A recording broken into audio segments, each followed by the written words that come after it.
Hello बच्चों, let's read this question. So this question says which of the following graph represent the variation of the resistivity with temperature for copper. Copper के लिए देखिए आपको resistivity का variation बताना है किसके साथ, टेम्परेचर के साथ। ठीक है, तो देखिए बच्चों इस क्वेश्चन का की कॉन्सेप्ट आपका लिख सकते हैं। The key concept of this question, इस क्वेश्चन का देखिए की कॉन्सेप्ट ना आप रेसिस्टिविटी लिख लीजिए। क्या लिख लीजिए? रेसिस्टिविटी का वेरिएशन बताना आपको। बेसिकली क्या बताना है? Resistivity, resistivity variation with temperature. Resistivity का आपको वेरिएशन बताना है with temperature. Alright, with temperature. तो this will be the key concept of this question. ठीक है बच्चों, देखिए रेसिस्टिविटी हम कैसे डिफाइन करते हैं। रेसिस्टिविटी को हम लिखते हैं और रो नॉट टाइम्स आपका 1 + अल्फा टाइम्स आपका डेल्टा टी। डेल्टा टी क्या आपका चेंज इन टेम्परेचर। ठीक है, तो देखिए बच्चों अगर मैं ऐसा रिलेशन निकालना चाहूँ तो रो को क्या लिख सकता हूँ मैं? रो नॉट, ये टर्म आ जाएगा, प्लस आपका alpha times rho naught delta t के इक्वल। ठीक है, तो ये आ जाएगी। देखिए मुझे रो और टेम्परेचर का कर्व प्लॉट करना है ना, तो ये रो यहाँ पर है और टेम्परेचर, टेम्परेचर या फिर चेंज इन टेम्परेचर। ठीक है, चेंज इन टेम्परेचर को देखिए इसको मैं ऐसे भी लिख सकता हूँ, रो नॉट प्लस, देखिए राइट साइड को मैं ऐसे लिख सकता हूँ, रो नॉट प्लस अल्फा।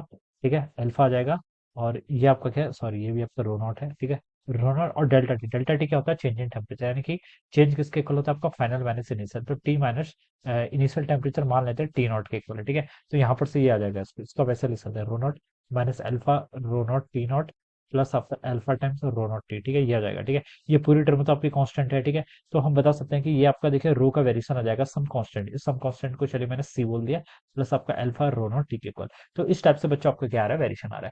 तो बच्चों देखिए ये तो आपका कैसे वेरिएशन है, ये तो आपकी स्ट्रेट लाइन की क्वेश्चन। स्ट्रेट लाइन क्या होता है? Y equal to m x plus c. ठीक है, यहाँ पर आपका जो सी सी क्या होता है? Intercept on the Y axis. यहाँ पर आपका रो में जो आपका इंटरसेप्ट है वो पता चलेगा। ठीक है, तो वो आपका, इसका मतलब ये ग्राफ आपका देखिए ऑरिजिन से तो पास नहीं करेगा। किससे पास नहीं करेगा? ऑरिजिन से पास नहीं करेगा, इतना तो पता चलेगा। ठीक है, और देखिए रेजिस्टिविटी क्या कर रही है, जैसे जैसे आपका टेम्परेचर बढ़ेगा। ठीक है, तो ये टर्म भी पॉजिटिव है। अल्फा देखिए क्या है? कॉपर है। कॉपर क्या है? कंडक्टर। कंडक्टर के लिए इसकी वैल्यू पॉजिटिव होती है, अल्फा की वैल्यू। ठीक है, सेमीकंडक्टर के लिए क्या होती है? नेगेटिव होती है। ठीक है, तो ये इंक्रीज ही करेगा बेसिकली। तो फर्स्ट ऑप्शन बच्चों हो नहीं सकता, थर्ड ऑप्शन आपका हो नहीं सकता, इंक्रीज करेगा। अब सेकंड और फोर्थ में देखना है बच्चों। ठीक है, तो बच्चों देखिए ये आपके स्ट्रेट लाइन का ग्राफ आ रहा है। मैथमेटिकली देखा जाए तो आपका स्ट्रेट लाइन का ग्राफ आ रहा है। ठीक है, लेकिन बच्चे देखिए यहाँ पर टेम्परेचर टी जब आपका जीरो है तो यहाँ पर देखिए इसकी कंडक्टिविटी नॉन जीरो के इक्वल आ रही है। ठीक है, अगर मैं फोर्थ ऑप्शन की तरफ देखूं तो इसकी नॉन जीरो का आ रही है।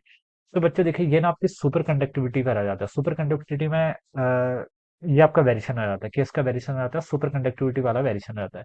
और या फिर हम इसको ऐसे बता सकते हैं ना बच्चों, जो आपका रीजन होता है इस मैथमेटिकल फॉर्मूला से, जो हमें यहाँ पर क्या मिल रहा है, यहाँ पर हमें ना अदर इफेक्ट को भी कंसिडर करना पड़ता है। ठीक है, हमें यहाँ पर देखिए जो हम क्या करते हैं, इस चीज को जब हम डिफाइन करेंगे, इस चीज को जब हम डिफाइन करेंगे, तब हमें यहाँ पर फोनॉन्स और इलेक्ट्रॉन्स का भी क्या लेना पड़ता है।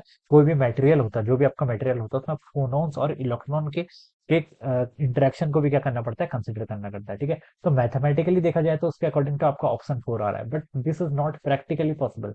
प्रैक्टिकली फोर्थ ऑप्शन आपका यहाँ पर फिजिबल नहीं है। ठीक है, तो प्रैक्टिकली अगर हमें देखा जाए तो बच्चों इसमें जो सबसे करेक्ट ऑप्शन होगा तो वो तो आपका ऑप्शन 2 की तरफ ही जाता है। किसकी तरफ जाता है? आपका ऑप्शन 2 की तरफ। ठीक है, इसकी रेसिस्टिविटी, एक तो हम इसको रेसिस्टिविटी की तरफ डिफाइन कर सकते हैं, या फिर हम ऐसे बता सकते हैं कि यहाँ पर क्या होता है, आपका लो टेम्परेचर पर जो आपका रीजन होता है, लो टेम्परेचर यानी कि जब आपका टेम्परेचर क्या बहुत स्मॉल है, उस टाइम पर यहाँ पर जो रीजन होता है वो आपका नॉन लीनियर कर्व का आता है।